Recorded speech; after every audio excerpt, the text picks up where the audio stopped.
footage was clear, the hit was brutal, and the silence afterward, absolutely deafening. But what lit the internet on fire wasn't just the cheap shot against Caitlin Clark, it was the moment Sue Bird and Tina Charles laughed about it, like it was some inside joke. Legends of the game, icons turned gatekeepers, sat on a podcast and turned what fans believe was a violent, targeted attack into a punchline. No accountability, no concern. Just giggles and smirks while Caitlin Clark limped through game after game with what looked like an injury no one wanted to admit. And now, fans have had enough. They're calling out the WNBA for protecting the old guard, ignoring player safety, and turning a rising star into a scapegoat. This isn't just a controversy, it's a full-blown betrayal. The league had a golden opportunity with Caitlin Clark, and instead, they may have just destroyed it from the inside. It all exploded the moment that podcast dropped. Sue Bird and Tina Charles didn't just discuss the Caitlin Clark controversy, they mocked it. They turned what millions of fans saw as a dangerous, uncalled-for hit into a casual joke. Tina casually brushed off the entire moment, while Sue, who many expected better from, just laughed along. No pushback, no concern, no awareness of what it meant to the fans watching. And that's where things broke. This wasn't some retired athlete casually commenting on a game. Sue Bird is now the managing director of Team USA Women's Basketball. She has real power. She helps decide Olympic rosters. She represents the league. And the moment she co-signed that dismissive take on Clark's injury, fans felt the betrayal instantly. How can someone tasked with protecting the integrity of the game laugh off something that looked like a targeted assault on its most watched player? Let's be clear, this wasn't just rough defense. This was a moment that crossed the line. Go back and watch the footage from that Connecticut Sunday game. Caitlin Clark wasn't just bumped or boxed out, she was pushed, hit in the back with a closed fist, and in one frame, you can literally see someone grabbing her hair. That's not physical play. That's not competitiveness. That's assault, plain and simple.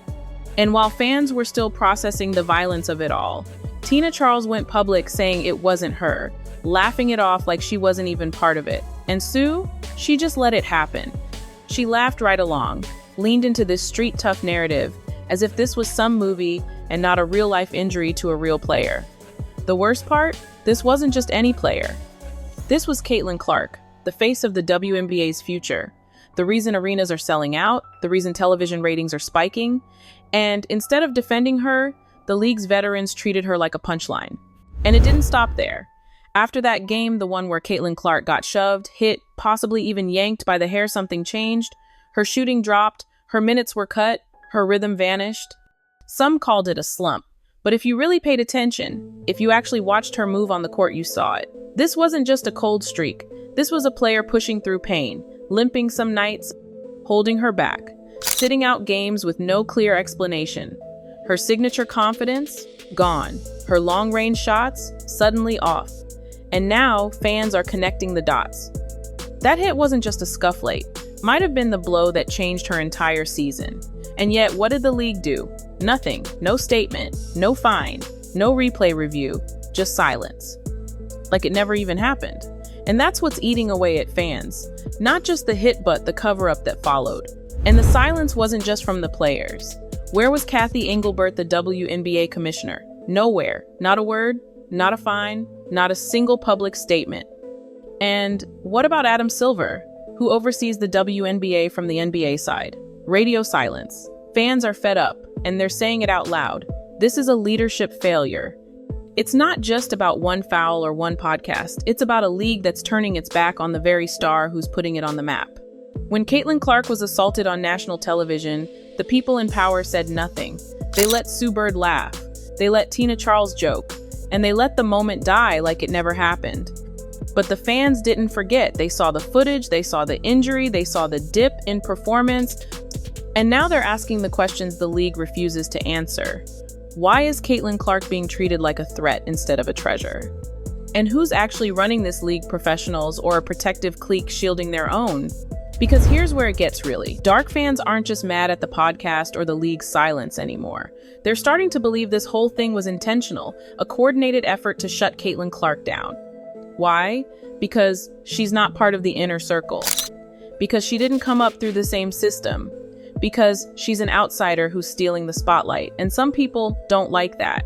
They're calling it the Yukon Sisterhood, a nickname for the tight-knit group of former Yukon stars, who now seem to control everything behind the scenes. Tina Charles, Sue Bird. The same people laughing on that podcast are the ones shaping Olympic rosters, pulling strings in the background, deciding who gets protected and who gets punished. And suddenly, it all makes sense. The cover-up, the mockery, the refusal to acknowledge what happened. Caitlin Clark didn't just take a hit, she's taking fire from a system that sees her success as a threat to their legacy. And fans? They're not having it anymore. And that brings us straight to Sue Bird. This one stings the most, because for years, fans looked up to her.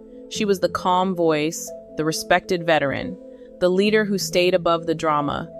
And when Caitlin Clark entered the league, Sue actually defended her at first, acknowledged her talent, welcomed the energy she brought, but on that podcast, she flipped. She laughed. She let Tina Charles dismiss the entire incident, and worse, she joined in. And that's what broke the trust. Because Sue isn't just a former player now. She's the managing director of Team USA's women's basketball program. That's power, that's influence, that's the person deciding if Caitlin Clark makes the Olympic roster. So when fans saw her laughing instead of leading, ignoring footage instead of demanding accountability, they didn't just feel disappointed, they felt betrayed. How can you promote fairness on one hand and then laugh off violence against the league's brightest star on the other? That's not leadership, that's control, that's politics. And people are seeing it clearly now. The WNBA had a once-in-a-generation chance to rise. Caitlin Clark handed it to them. She brought record crowds, national headlines, and fans who had never watched a women's game before. She was their golden ticket. But instead of lifting her up, the league let her get bullied, ignored, and mocked by opponents, by teammates, and worst of all, by the very legends trusted to guide the next era. Sue Bird and Tina Charles didn't just laugh on that podcast, they exposed a culture that protects the insiders and punishes the disruptors. And now, that fake laughter is echoing across a league in crisis.